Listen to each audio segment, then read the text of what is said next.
বসো একটা। সবাই তাই কমেন্ট করছে যে কোনেটাকে এরকম সেজেছো কেন তোমরা? चलिए शुरू करते আরে ছাপড়ি কেউ জিজ্ঞাসা করছে না কোনে কোনটাকে, কারণ কোনেকে সবাই চেনে। সবাই জিজ্ঞাসা করছে কোনের পাশে ছাপড়িটাকে। কি বললাম বুঝতে পার? কোনেকে চেনা আছে না? ফুটার মালা পরলে এখানেই হয়ে যেত। হ্যাঁ পরে নি একটা, তাহলে আর একই রকম দেখতে লাগে। এই যে সুমি, তোকে কি আর ছাপড়ি এমনি বলা হয়? যার বিয়ে সে কোনের মতো সেজেছে ঠিক আছে, তোর আবার কোনের মতো সাদার কি দরকার? তোর কি আবার বিয়ের লুস লাগেছে নাকি? আবার তোর তো একটাই হয় না, অনেকগুলো লাগে। তোর যদি সেরকম খুবই এমার্জেন্সি লাগে, এই বিয়ে বাড়ি থেকে একটা ধরে বিয়ে করে নে। কি বললাম বুঝতে পারলি? प्यारी समझ गई। তাহলে আর কোনো সমস্যা হবে না। রিয়া বলো কেমন লাগছে?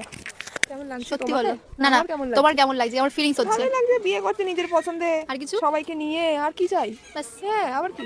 সত্যি সুমিকার কোনো কিছু বল না। যার বিয়ে হচ্ছে তাকে প্রশ্ন করছে তোমার কেমন লাগছে। রিয়া বলো কেমন লাগছে?